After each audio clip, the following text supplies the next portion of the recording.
Hi Gina. Hi Ione. Hi everyone. I'm Gina, the senior editor of Polyester. And I'm Ione, the founding editor-in-chief of Polyester, and this is the Polyester Podcast, a feminist pop culture podcast dissecting the discourse on a weekly basis. Please make sure to like, rate, subscribe and review.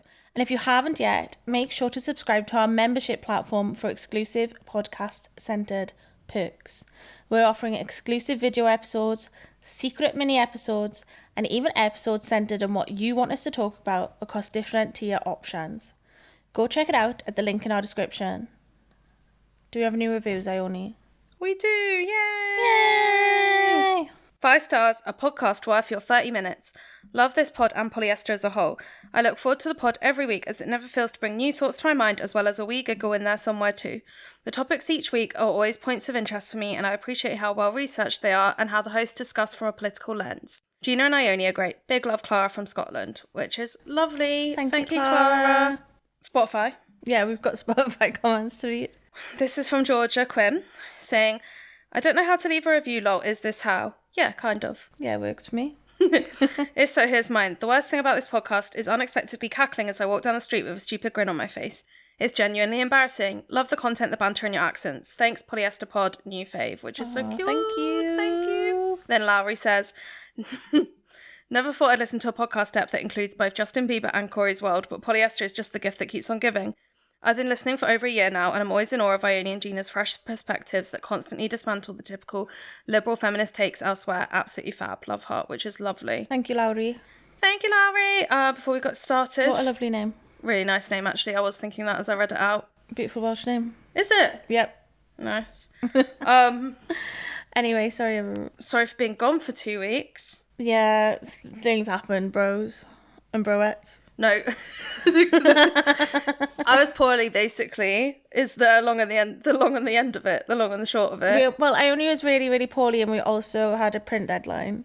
Yeah, and then I also had a hospital procedure. It went wrong and you can probably still hear it in my throat. Oh, no you can't. I sound really gravelly. I can notice now. Sexy.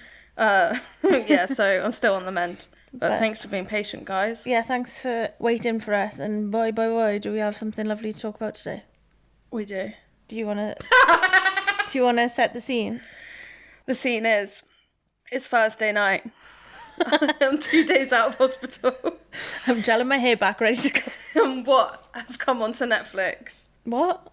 What has come onto Netflix? It's called Too Much. Lena Dunham's Too Much. Yeah, Yes. That's what I'm saying. Lena Dunham's first major TV project post Girls, Too Much. Starring Meg Stalter. Will Sharp and a milieu of cameos from girls. And, well, no, also non-cameos. So there's Emily Ratajkowski.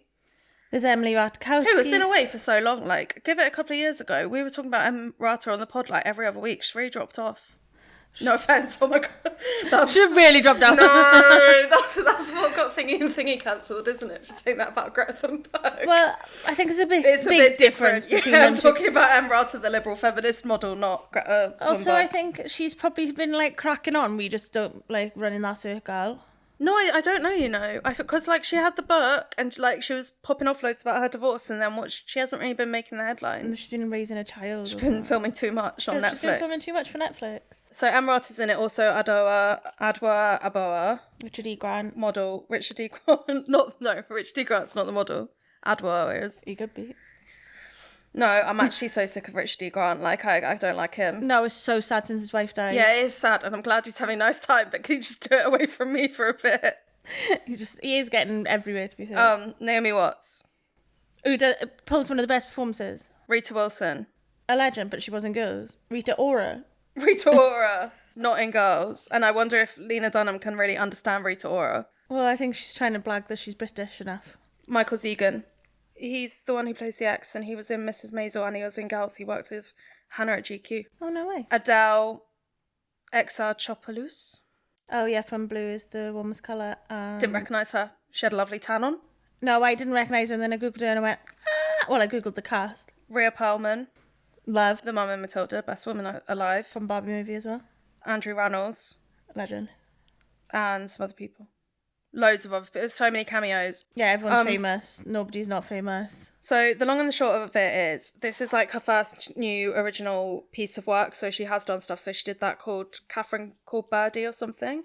Yeah, which is like an adaptation of a kid's book. She also did, I didn't realise she did this, but I didn't realise she was the one who did it. The American version of Camping by Julia Davis. I knew that because it's the show that like pulled apart her ex-production company with Jenny Conner, isn't that her name? Yeah. And she also did something with Stephen Fry in it that everyone said was really bad. Stephen Fry jump scare in this as well, everyone. Oh, I know. Anyway, we're gonna have to. She also directed the first episode of Industry. Really? Yeah, because that's why she moved here. So, to tell you about the story. On Thursday, I'm watching Netflix. I turn on the show. This is what the show's about. It's about a girl called Jessica. Spoiler warning. Yeah, well, it's going to be spoilers all the way through this. Sorry. So turn off now if you haven't watched it and come back. Jessica, played by Megan Stalter, break up. Goes terribly. She breaks into her ex's house and he's in bed with his new girl. Bad decisions being made. She moves to London. She is a producer for ads. She moves to London.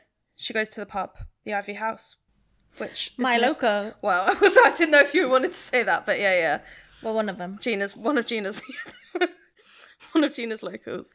Not that I'm ever in there. Don't No, look, have you ever been there? I've never been there. I've been there thrice and I sat outside. I had pizza one day once, so it was nice. She bumps into Felix, played by Will Sharp, from White Lotus. They make friends, they fall in love, lots of other things happen.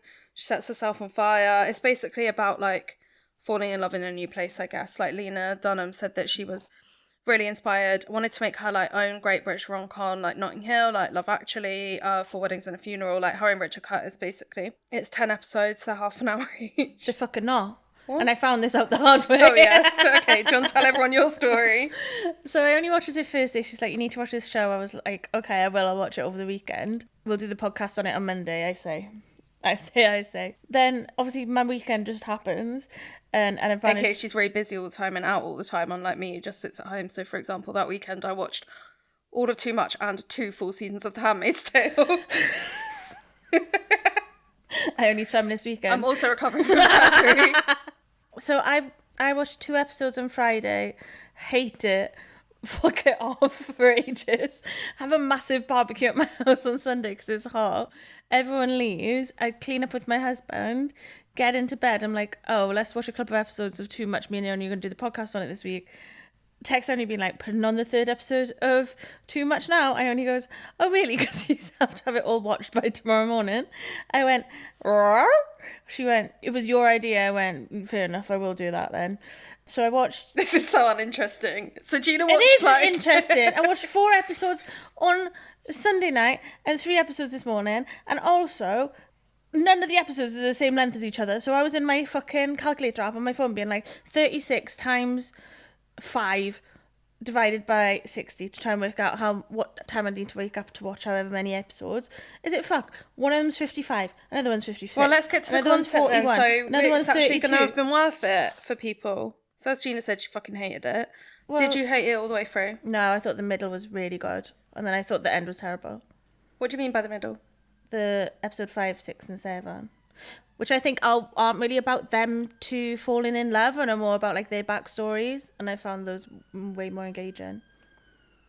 So, I feel like there's a tale of 2 tales, 2 parts going on about if people are actually enjoying Too Much or not. Like, I've yet to speak to someone in person or, you know, like text who has liked it, who has thought it was good. And the reviews are across the board quite bad, I'd say. Like, Guardian gave it 2 stars.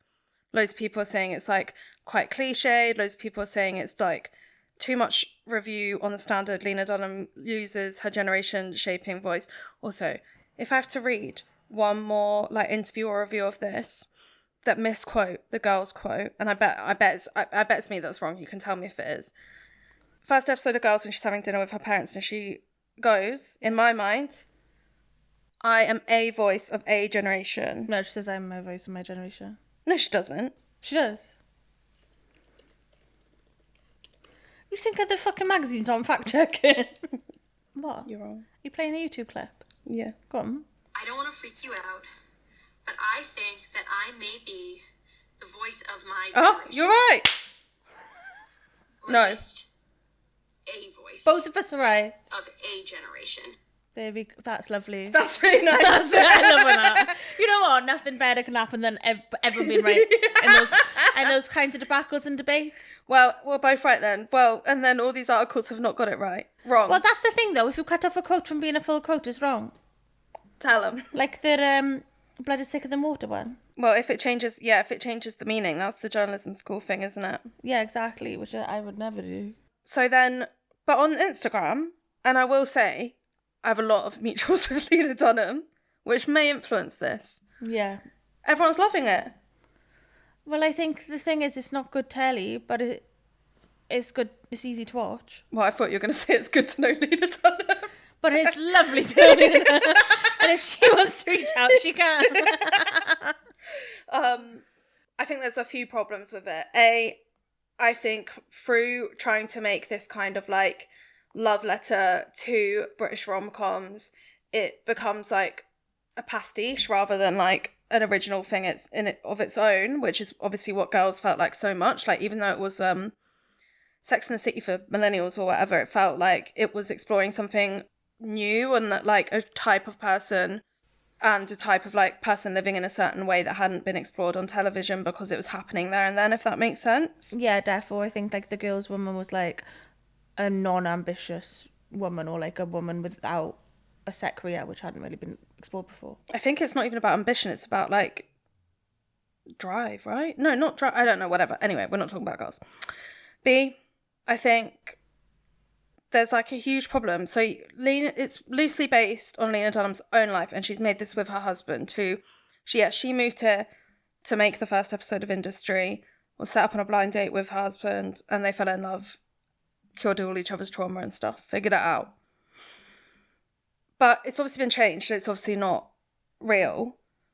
But I feel like some of the things that she's really tried to correct, all of the things she did wrong with Girls. So like having it be diverse and like having the people like, I don't know, have jobs and stuff like that. But the problem is Lena Dunham has never had a proper job. Like, I'm not to say she doesn't work, yeah, because she works really, really hard. But like the whole bit in the beginning where Meg Stalter's going to the joke about her thinking council estates are like country estates, which I'm sure non-English people listening to this do know the difference. Like, council estates basically social housing, and estates are rich people. It just really doesn't land, and it gives a bit like, I just think it's not insensitive or offensive, but it just isn't funny, and like the purpose of it is to be funny. And all the ways that she's like working or whatever, like you're meant to believe that she's really good at her job and that she's like this kind of like chronic overachiever that's so good. The first thing you see her do is tell Jessica Alba she doesn't want to direct an advert when Jessica Alba's just offered her to do it. If she was ambitious, she'd go, hell yeah, Jessica Alba, get me on. She gets over her nerves. She does it by the end. No, but it's like you're meant to think that she's like this woman that's like, you know, Andrew Rannells keeps going to her like, you're good though, you've lost your spark, you're really good, you're like an overachiever. She goes to London, everyone's like, you're an overachiever, you're so good at your job. All we see is her fucking piss about, not go to work, stay up late all night, read BuzzFeed listicles about red flags. You never see her work. And that's because she doesn't know what work looks like. No offense, she does know what work looks like. That's a bit harsh. But like, one of the main problems with this show is that like, we aren't given enough setup to root for the main characters in the way that we should. We're like thrown into this point in their lives and we're just meant to believe a lot of things about it. Like, we're meant to believe that she's good at her job. We're meant to believe that like he is like really messy, even though there's not really any proof of that in the show. We haven't been shown any of that. We're meant to believe that like she has a complicated relationship with her family, even though they all seem to get on really, really nicely. Yeah, their family seems lovely. We're meant to believe like all of these things that just because we're being told, it's a lot of telling, not showing. Well, I think that's what Lena's also been saying in interviews, is like, I wanted to like just say all these things as fact. So not say all these things as fact. She's like, I wanted everyone to have their perception of these characters as who they were before you find out like their backstories and that. But I think like it just doesn't really work, because by the time you get to the backstory episodes, everyone's like, those are the 3 really, really good ones, or the 1 really, really good one, number 5. I think you can't dictate someone's perception of a character. Like, that's up to the audience. But that's what she's saying. She's like, I want to see how some people will see Jessica and be like, she should have been broken up with, she's fucking nuts. And then some people will look at her and be on her side. I just don't think they show enough of any of it to build a legitimate case for either way. I just don't really care. It's like, yeah, you see, yeah, no, exactly. You don't care about the characters enough. Like, you see her break into her ex's house. You see her move to London. I don't know. I just didn't feel emotionally invested at any point. Well, I think it tries to be too funny and then it gets really emotional. And I think it just should have been emotional from the beginning. It's very like, what's the word I'm looking for that you know I'm trying to say? Where I feel like every TV show does it now, where it's just every line is a joke, but like a joke for the audience. Like, it's not even that it's like a funny conversation between friends. It's like joke, joke, joke, joke, joke, joke, joke. And that's just the least funny thing you can do. It's because they want to have that like fucking short video fucking clip. And just like that does it as well now. And Hacks does it. Yeah. I don't like Hacks either. I like Hacks. Anyway, let's go to break. This episode is coming to you thanks to Squarespace, the website building and hosting platform that we hold so close to our hearts. Have you ever gone on polyesterzine.com and wondered how your two gorgeous Polyester Podcast hosts managed to put together such a beautiful and usable website? Well, it's all thanks to the Squarespace platform. We've hosted our site on Squarespace for years, and now it feels unthinkable to imagine doing it anywhere else. Squarespace ticks all the boxes for having all the different parts of polyester we need to share in one place. Our site features, podcast posts, and shop all sit in a beautiful bed of gorgeous gifts we have uploaded and distributed to incredible designmanship, all by ourselves. Squarespace also makes it super easy for us to share exclusive and special secret zines, features, and podcast episodes to our audience without anyone coming across it by accident. We couldn't recommend Squarespace more if you're making a website, selling a zine, or hosting a podcast. In fact, you can use our code polyester10 for 10% off creating your site right now. We can't wait to see what you make on there.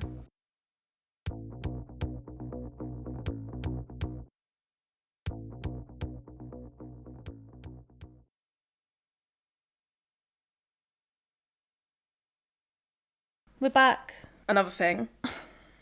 Yeah. So I really don't like that about it. Yeah, and I think it would have been a better, more authentic show if... And this might have been how Lena Dunham actually felt, or it might have just been, like, written in this way.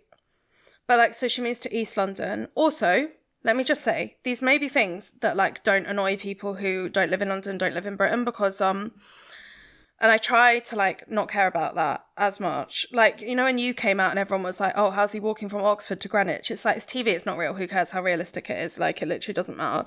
Yeah. So I try and put aside those types of things. But I think specifically when you're trying, like, this show's obviously trying to make comments on certain type of people and, like, what certain archetypes of people are. Which is why I think it falls flat, because it positions Jessica as, like, this sort of outsider of it. So she goes for, like, a dinner at her boss's house. And they're, like, all getting gacked up and are, like, crazy and, like, are so posh. And it's, like, in Notting Hill. And she's like, wow, this is the London I wished of, la, la, la, la. I think if you just plonked her in there, and, like, also all the rich people are always positioned as, yeah, like, opposing her kind of thing. Like, not anything she's used to, which could, like, probably true, like, culture shock, American, UK. But it's also not most people's experience that you would come to the UK and be invited into those situations. So just put her straight into it, like move her straight into Notting Hill, have her in those situations straight away, not something that just dips in and out of it. Do you know what I mean? Yeah, totally. I think that it's just really... I just think it would have benefited so much more from it, her not being, like, in that world, or Felix not being in that world, or like, any of that world being, like, shown as, like, the England that you experience when you come here, because it's just so alienating. And I think that whenever, like, there is a working class person, it's literally just a piss take. Like, she just, like, I just didn't get why she didn't make friends with those three girls who lived near her. No, I know. Like, why is, like, the guy who keeps coming in her flat, like... So nice as well. Really love the Airbnb host. Looking after her dog. Lovely man. Just trying to be a lovely guy, and she's just like... Yeah, it's like jokes. Yeah, he's a joke. And then she literally says in, like, that episode with the dinner party, not the dinner party, at the wedding, is like, all these people fucking hate you. Like, just stop being friends with them. Then I'm like, you have no mates. Even when it's, like, their wedding at the end... Not a person there is her friend. It's like the people she works with, everyone he's ever fucked, and their families. This is actually one of my main problems with the show, yeah? Yeah. Because girls obviously it was about like relationships and dating and stuff, but the thing that made people watch it and love it is like the relationship between the women, like the friendships, and like not just it being good, but like the hardships in the friendships, and like seeing all of that is probably what felt like most realistic to people, like above the dating, above this, above all of that. But yeah, she has. Why does she have no friends? It seems like such an oversight that she has no friends. She's always FaceTiming her mum. I'm like, surely you've got mates back home you can FaceTime. Well, I've read. No, that's true. I read in her Variety interview that she was saying like, oh, I wanted to like capture when you move somewhere. It feels really lonely. Like you don't even have anyone to like go pub with. You don't have anyone to go this with. And it's like, Alfie, my husband, made a really good point. It's like, so she's meant to be 30 and working in advertising and not know anyone in London. Like that makes no sense. Like and they've got an office there. Like she would know knows the girl she lives with. She's like, we used to work together. Like it makes no sense that no sense that she wouldn't have any friends. And I think it really like lacks something. Like maybe it is getting like knowing those characters or like feeling warmth towards them or something like that, because like I just feel like I think the romance also is not good in it. Like that's just my truth. Like I feel like you don't really understand why they like each other. You never really get it. Like the moments that they kind of come together and connect are like quite short and fleeting, as is like loads of the show. It doesn't really feel like it builds over time, or like none of the arguments or the makeups feel earned in it to me personally. The pacing was fucking crazy. Like there's I can't remember what episode it is, but they're like, yeah, my ex of 7 years. I was like, what? I thought she was with that guy like a year. Yeah. I was like, oh, I thought like they met, then they had like a lovely time, then they moved in together really quick, and then like they broke up, and then they were like, she's like, yeah, he was my ex for 7 years. I was like, that doesn't read at all. And obviously like it's hard to like put in like a bottle episode to like show the evolution of one relationship. Like Severance did it really well, and that's but the best episode is the breakup episode 5, like you said, like the one where her and her ex break up. Best episode of the whole season. It's because it's not trying to be funny. Yeah, I think that the show really, really thrives when it's like being a bit more serious and like. I also think it's the only self-worth. episode that you really get to see like, because so many people are being like, oh, Meg Stalter's depth, like you really see Meg Stalter. Hey, maybe I'm just sensitive. It feels a bit patronising, I will say. Like, it feels a bit patronising the way we were talking about Meg Stalter in this role, like, just because she's fat. Yeah, literally. Like, wow, we get to see her play a conventional heroine, like a conventional this, like, her body size, not even bored up. We don't even think about it, except it's all we're thinking about because it's all we're fucking writing in our reviews. But I think episode 5 proves she's a really good actress. And I think a lot of the other times the dialogue doesn't work for me because, like, especially because you have Lena in the show as the sister, you're just imagining the whole time that Meg Stalter could be Lena Dunham. Yeah. And, like, how maybe it would be a bit better if it was. Yeah, because it's written like her. It'd be a bit more nuanced. Yeah. Well, I think Meg Stalter, love her, hate her, the real bad I don't hate her. I think the bad acting comes from Will Shaw. Oh.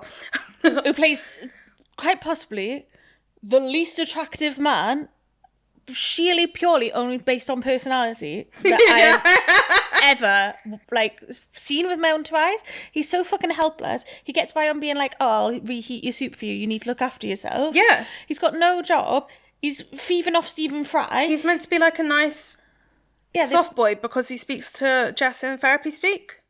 But he's not a nice soft boy because he goes to the wedding. He's fucked every girl there. Yeah.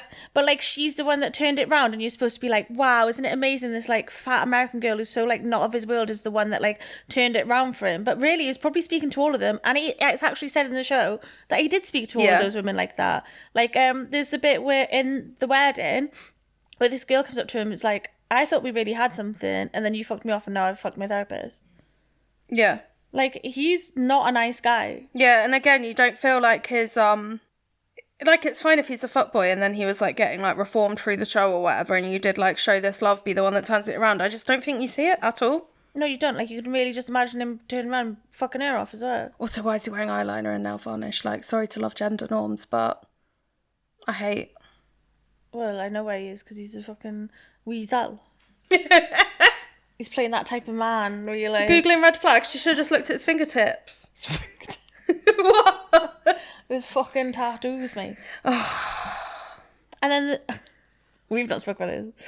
The Jennifer Saunders cameo. So is she actually meant to be Eddie? Like, is that meant to be Eddie? That's what I didn't get. I don't Like, think is it it is. actually meant to be her? No, I think she's just playing a similar character. Right. Because there's two, like, random kids in the kitchen.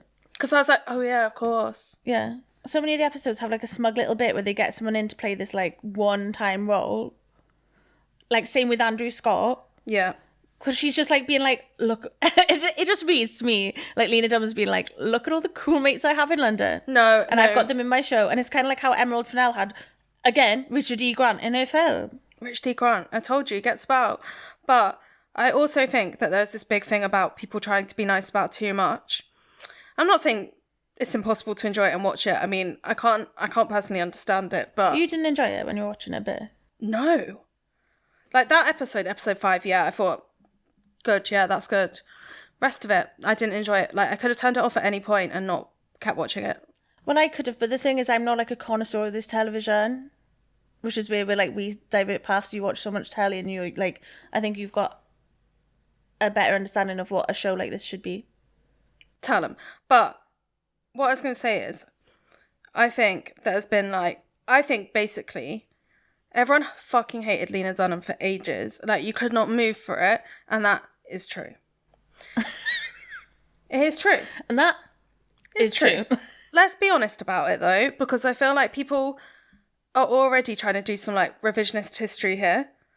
Let's not pretend that Girls wasn't like the most revered, successful television program for like its first 3 seasons and that everyone loved it and that it was like smash hit critical success.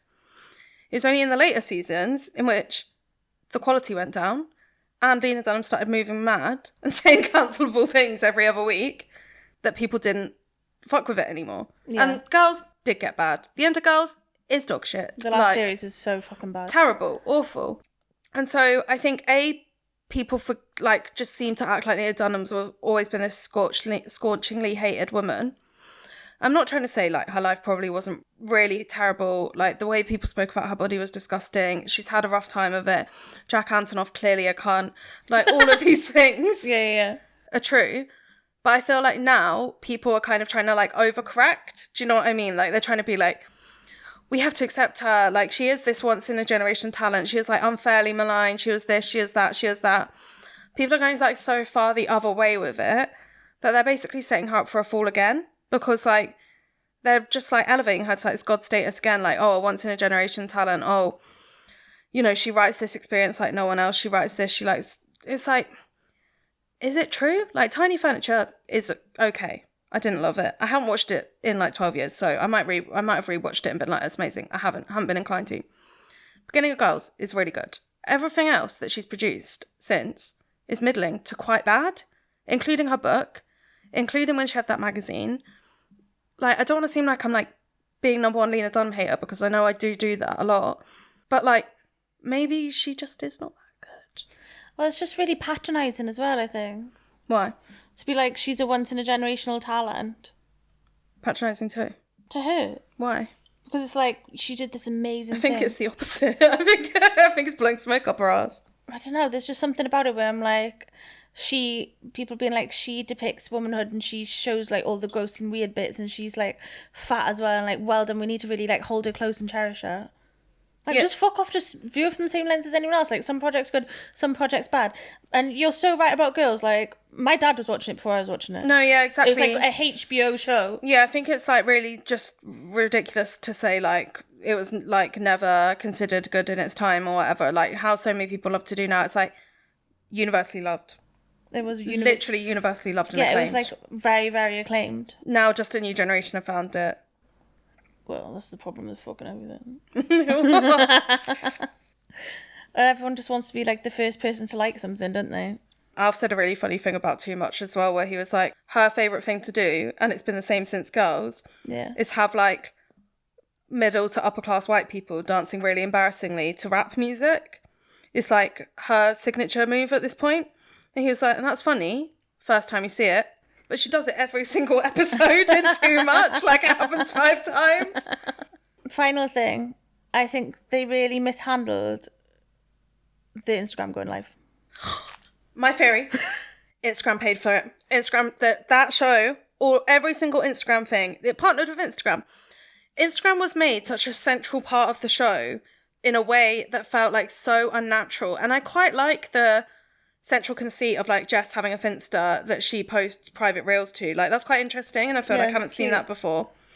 But like, when it's like going on Emrata's Instagram and like scrolling through, and then they play the like weird engagement video twice, and you see like little emojis popping up, and like all of the Instagram features are really highlighted. I'm like, Instagram have paid for this. This is Sponcom. Because she could have done it on TikTok. And it makes no fucking sense on Reels apart from her age. Like, yeah, I guess you were on Reels, but me and Lena Dunham love Reels. But why? I think Instagram paid for it. 100. But then it goes public, and then she's like, mate is just like, being viral doesn't matter. And then she goes, oh, you're right, you calmed me down. I'm going to direct Not her mate. Rita Ora goes, babes, don't worry about it. Just like, who cares? No one cares after a week. And then she goes, you're right, Rita Ora. Let's put you in a fat suit. Also, I think that's true if you're a famous person that no one cares in a week. But Corey's world is plagued for life. Not even that, but as in, like, if that happened to you or me, yeah, in 6 months, our lives would be hell, because all your friends would be talking to you about it the whole time. Your family would be. You'd have to, like, explain every single thing you send those videos in massive detail. Also, the one thing that I thought was not addressed in the whole thing is, surely if you were Felix and you watched all those videos, you'd be like, this girl is tapped and clearly not over her ex, so we can't be in a relationship. Well, I think the thing is that he's not very smart. She's taking advantage of him. No, it's a letdown. I think I should my official first 4 episodes wank. Next 3 episodes really good. Last 3 I'm episodes surprised bad. that you were so charmed by the Felix at Home episode. I could not have cared less. I hate Stephen Fry. Yeah, but I just like that, like having that background moment. I was like, I just really made me like. We should have happened way earlier. Exactly, that's what I've been saying the whole way. You don't understand their motivations at all. Yeah. Also, and I understand that thing of being like, oh, I want to see how the audience interprets them. But it's like, but you're not benefiting the audience then. You're not writing for them. You're writing for yourself. And to feel clever. And I also think it's the show, like a show that made you wish it was a lot of different shows. Like, I would have loved to see a whole season on Jess's family with Rita Wilson and Lena Dunham and the Next mum season from they'll be in Matilda. New York. Next season they'll be in New York. Maybe. Like, I would have loved to seen even his weird wanky posh mates as a season would have been like more interesting than just bits of it, or like just centered around the advertising agency, and like, or Naomi Watts' character actually going and finding herself. Like, all of these things would have been better in isolation than like, it's not as strong as the sum of its parts. Well, I think it just tries to do too much. It tries to do too much in one season. Like, that kind of, the amount of storylines that go into this series would have been like 3 series of girls. Yeah. That's the problem with television, though, isn't listener, is it too much or not enough? Sound off in the comments. Thank you, Gina. Thank you, Ione. Thank you, Zakia, for sound checking and the research, and Olivia for the edit. And you listening at home. We love you. I love you. Bye. Bye.